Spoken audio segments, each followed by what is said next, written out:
Blood pressure आखिर बढ़ता क्यों है, ब्लड प्रेशर बढ़ने के आखिर क्या कारण होते हैं और वास्तविक हम नहीं समझते कि ब्लड प्रेशर आखिर होता क्या है। तो इस सब की जानकारी आज हम मालूम करेंगे आज के इस वीडियो में। तो नमस्कार दोस्तों, मैं डॉक्टर अविनाश राणा का स्वागत करता हूं आपका मेरे यूट्यूब चैनल मेडिकल इन्फो में, ऐसा प्लेटफॉर्म जहां आपको हमेशा कुछ नया सीखने मिलता है। तो आज का हमारा टॉपिक है बीपी बढ़ता क्यों है, बीपी बढ़ने के क्या कारण है और वास्तविक बीपी क्या होता है, हम इस उदाहरण के माध्यम से मैं आपको समझाने की पूरी कोशिश करूंगा। तो सबसे पहले बीपी आखिर होता क्या है। तो बीपी मतलब हमारे ब्लड प्रेशर का बढ़ जाना, है ना। तो आज हम टॉपिक में बात करें कि आखिर हमारा ब्लड प्रेशर बढ़ता क्यों है। तो बीपी बढ़ने का हमारा जो मुख्य कारण होता है इसको हम आगे बात करते हैं, लेकिन पहले समझ लेते हैं कि बीपी मतलब होता क्या है। बीपी मतलब जो हमारी आर्टरीज होती हैं उसमें ब्लड का फ्लो बढ़ जाना। ब्लड का फ्लो बढ़ जाना मतलब उसमें दबाव बढ़ जाना। इसको एक उदाहरण के माध्यम से हम समझने की कोशिश करते हैं। आपने देखा होगा आपके घर में नल है या फिर आप अपने गार्डन में जब पानी देते हैं पाइप के माध्यम से, तो आपने देखा होगा कि अगर आप दूर से प्रेशर मारने के लिए या कहीं दूर जगह पे आप प्रेशर फोर्स मारने के लिए आप पाइप को दबाते हैं। तो पाइप को दबाते तो आपने देखा क्या है कि उसका प्रेशर बढ़ जाता है। क्यों? क्योंकि उसमें बीच में जो प्रेशर होना चाहिए आपने उसको दबा दिया, मतलब जो उसका जो नॉर्मल प्रेशर है, जो उसका नॉर्मल साइज है हमारा पाइप का, उसको आपने दबा दिया, जिसकी वजह से क्या है अंदर पानी का जो प्रेशर है वो बढ़ गया। तो ठीक ऐसा ही हमारे शरीर के साथ में होता है, हमारी नसों के साथ में ऐसा ही होता है, आर्टरीज के साथ में। जब वो किसी कारण से दब जाती हैं या फिर किसी कारण से उसमें एक तरीके से दबाव बन जाता है, तो उस वजह से हमारा बीपी बढ़ता है। तो यही कहलाता है हमारा ब्लड प्रेशर का बढ़ना। तो इसके जो वास्तविक और जो कारण होते हैं, जो ओरिजिन होते हैं, इसको पॉइंट टू पॉइंट हम और समझने की कोशिश करते हैं। तो सबसे पहले जो इसका मुख्य कारण के अंतर्गत आता है हार्ट का तेज पंप होना। मतलब जो हमारा हृदय होता है अगर ये तेज पंप कर रहा है, मतलब तेज धड़क रहा है, तो उस कंडीशन में भी हमारा बीपी तेज हो जाता है।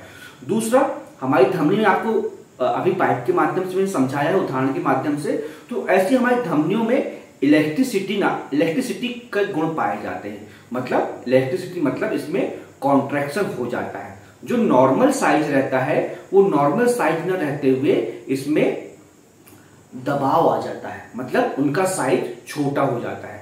सपोज हम क्या बात करें उदाहरण के माध्यम से, सपोज आप 10 मीटर के पाइप को यूज कर रहे हैं, 10 मीटर के पाइप को यूज कर रहे हैं आप पानी डालने के लिए, लेकिन वहीं की वहीं आप अगर उसी जगह पे पानी पहुंचाने के लिए 5 मीटर का यूज कर रहे हैं पाइप का, तो उस कंडीशन में स्वाभाविक सी बात है कि पानी का फ्लो तेज हो जाएगा, मतलब पानी तेज स्पीड से जाएगा और प्रेशर बहुत तेज बढ़ जाएगा। तो सेम हमारा ये धमनियों के साथ में होता है, जो इलेक्ट्रिसिटी होती है उसमें जो खिंचाव होता है वो कम हो जाता है, तो इसकी वजह से भी हमारा ब्लड प्रेशर बढ़ता है। तीसरा कारण होता है हमारी किडनी में रेनिन एंजियोटेंसिन सिस्टम होता है। अब ये रेनिन एंजियोटेंसिन सिस्टम क्या होता है, ये हमारा जो ब्लड प्रेशर होता है उसको रेगुलेट करता है। तो मतलब हमारे शरीर में बीपी को मेंटेन करने के लिए किडनी का बहुत बड़ा रोल होता है ना। तो एक ही कारण, मुख्य कारण ये भी आता है। हमारा चौथा कारण होता है हमारा एंडोक्राइन सिस्टम। हमारा एंडोक्राइन सिस्टम जिसके अंतर्गत हमारे हार्मोन्स आते हैं। अगर एंडोक्राइन सिस्टम में कोई गड़बड़ी हो गई है या फिर किसी टाइप के जो अलग अलग हमारे जो हार्मोन्स होते हैं ये अगर डिस्टर्ब हो जाते हैं या फिर फालतू में किसी भी टाइप के हार्मोन सीक्रेट होने लगते हैं, तो उस कंडीशन में भी हमारा बीपी राइज होने लगता है, बीपी हमारा तेज होने लगता है। नेक्स्ट हमारा कारण होता है अगर हमारी किसी आर्टरीज में अगर कुछ ब्लॉकेज आ गया है ना। इसको हम कैसे समझते हैं कि आपने देखा होगा किसी को जब कार्डियक अरेस्ट होता है या किस टाइप से हार्ट अटैक आता है तो डॉक्टर्स बोलते हैं कि इनको ब्लॉकेज हो गया है ना। तो ब्लॉकेज होना मतलब क्या होता है, जो हमारी धमनियां होती हैं उसमें किसी टाइप से कोलेस्ट्रॉल इकट्ठा हो जाना, जिसकी वजह से जो उनकी नॉर्मल जो साइज होता है वो ना होते हुए बहुत छोटा साइज हो जाता है, जिसकी वजह से हमें नसों में हमारी जो धमनियां होती हैं उसमें ब्लॉकेज आ जाता है, जिसकी वजह से हमारा ब्लड फ्लो बहुत तेज हो जाता है।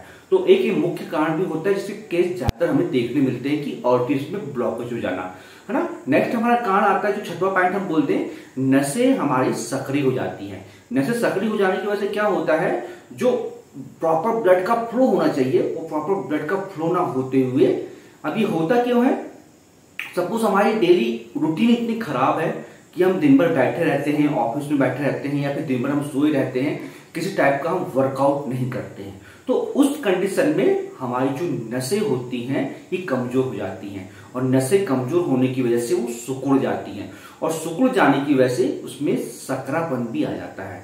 जब वो सक्रिय हो जाती हैं तो उस कंडीशन में ब्लड का फ्लो भी बहुत ज्यादा बढ़ जाता है, मतलब ब्लड जो होता है तेज गति से हमारे शरीर के विभिन्न अंगों में जाने लगता है, जिसकी वजह से भी हमें बीपी की प्रॉब्लम क्रिएट हो जाती है। अब जो मुख्यतः हम बात करें मेडिकल टर्मिनोलॉजी में, तो बीपी को लगभग दो भागों में बांटा गया है ना। एक पहला होता है हमारा एसेंशियल बीपी, दूसरा होता है हमारा सेकेंडरी बीपी। तो मैक्सिमम प्राय जितने भी केस होते हैं, लगभग 90% केसेस में जो मुख्य कारण होता है बीपी का जो प्रकार होता है वो एसेंशियल बीपी ही होता है। तो एसेंशियल बीपी क्या होता है, इसमें हमें कोई कारण मालूम नहीं होता है ना, सिर्फ एक अंदाजा लगाते हैं, डॉक्टर सिर्फ एक आकलन लगा पाते हैं कि हाँ इस कारण की वजह से इन्हें बीपी की समस्या हुई है। तो ये होता है हमारा एसेंशियल बीपी। सेकेंड हमारा होता है हमारा सेकेंडरी बीपी। 10% इसके केसेस रहते हैं, लगभग इसमें हमें कारण मालूम रहता है कि इसकी किस वजह से इसे बीपी की समस्या हुई है ना। एसेंशियल बीपी कारण जो अंतर्गत जो मेन कारण हम जो आकलन लगाते हैं, जो एसेंशियल बीपी होता है उसमें सबसे ज्यादा जो हमारा कारण सामने आता है वो स्ट्रेस आता है। जब कोई स्ट्रेस हमारे शरीर में जब बढ़ जाता है, हमारे दिमाग में जब स्ट्रेस बढ़ जाता है तो हमारे बहुत सारे हार्मोन्स सीक्रेट होने लगते हैं, और ये आर्टरीज में ब्लड फ्लो को बढ़ा देते हैं, उसको इफेक्ट कर लेते हैं। तो ये होता है हमारा एसेंशियल ब्लड प्रेशर। दोस्तों आप सबको तो मालूम होगा कि हमारा जो नॉर्मल ब्लड प्रेशर होता है क्या होता है। WHO रिकमेंडेड के अनुसार हमारा जो नॉर्मल बीपी होता है 120/80 mmHg होता है। अगर इससे ज्यादा बीपी हो जाए तो उसे अलग अलग स्टेज में बांटा जाता है, अलग अलग स्टेज में बांटा जाता है। इन सब की बात हम किसी अलग वीडियो में करेंगे।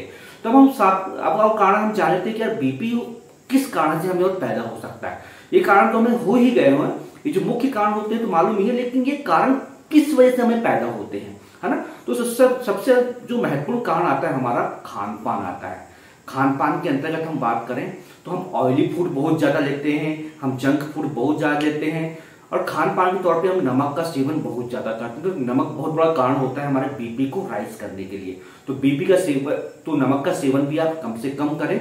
अपनी शरीर की जो आवश्यकता पड़ती है प्रतिदिन लगभग 2 ग्राम की पड़ती है, लेकिन हम इससे कई गुना ज्यादा हम नमक लेते हैं, है ना, मतलब हम सोडियम इससे बहुत ज्यादा हम लेते हैं। साथ में हमारा जो किसी को पेशेंट को ओबेसिटी है, अगर किसी को मोटापा है तो उसे बीपी की समस्या बहुत ज्यादा होती है। कोई पेशेंट अगर कोई बीपी जो सफर कर रहा है या फिर नहीं कर रहा है, उसको पहले अगर वो बहुत ज्यादा एल्कोहलिक है, दारू पीता है, शराब पीता है, तो उसे बीपी की समस्या बहुत जाती है। तंबाकू गुटखा खाता है उस समस्या जाती है, कोई स्मोकिंग करता है उससे समस्या जाती है, या फिर किसी टाइप से वो बहुत ज्यादा एनेस्थेटिक ड्रग मतलब कोई पेन किलर्स वगैरह ले रहा है बहुत लंबे समय से, उससे भी दिक्कत होती है। स्टेरॉइड लेने से भी बहुत ज्यादा दिक्कत जाती है। ओरल कॉन्ट्रासेप्टिव जो गर्भ गोलियां होती हैं उसको लेने से बीपी की समस्या क्रिएट हो सकती है। और बहुत जगह ऐसा कुछ देखा गया है कि कोई एंटी डिप्रेसेंट या फिर एंटी एंजाइटी ड्रग जो लेता है तो उससे भी बहुत ज्यादा बीपी की समस्या का सामना करना पड़ता है। और सबसे बड़ा मेन कारण होता है हमारा आलस, मतलब हमें कुछ बॉडी वर्कआउट नहीं करना है, कोई एक्सरसाइज नहीं करना है, कोई योग नहीं करना है, किस टाइप का कोई मेडिटेशन नहीं करना है। तो इस कंडीशन में हमें बीपी की समस्या का सामना बहुत ज्यादा करना पड़ता है। तो आई होप दोस्तों आपको ये बीपी क्या होता है ये आपको समझ में आ ही गया होगा। और एक मैं सजेशन दूंगा दोस्तों आप सभी को कि यार कम से कम साल में 2 बार से 3 बार तक लगभग आपको आपका बीपी चेक करवाना ही चाहिए। आपके नियरेस्ट जो भी डॉक्टर हैं या फिर आपका डिजिटल बीपी मशीन है या फिर मैनुअल मशीन है, तो उस कंडीशन में आपको बीपी कंटिन्यू मॉनिटरिंग करते रहना चाहिए। या फिर आपके घर में कोई बीपी पेशेंट है तो आपको हो सके तो सप्ताह में कम से कम 1 बार उसका बीपी मॉनिटर करना ही चाहिए, ताकि वह किस टाइप से बीपी की किस टाइप से और क्रिटिकल या फिर समस्या का सामना उसको ना करना पड़े। तो इसलिए बिल्कुल नपाते रहिए। तो आई होप दोस्तों आप सबको समझ में आएगा कि आखिर बीपी होता क्या है और बीपी राइज होने के, बीपी ब्लड प्रेशर बढ़ने के आखिर मेन कारण क्या होते हैं। अगर समझ में आया दोस्तों तो लाइक जरूर कीजिए, वीडियो अच्छा लगा होगा तो बिल्कुल प्लीज लाइक कर दीजिए, और कुछ सवाल तो कमेंट्स बॉक्स में जरूर पूछिए, और आपने मेरे चैनल को सब्सक्राइब जरूर कर लीजिए, बेल आइकन को दबा दीजिए।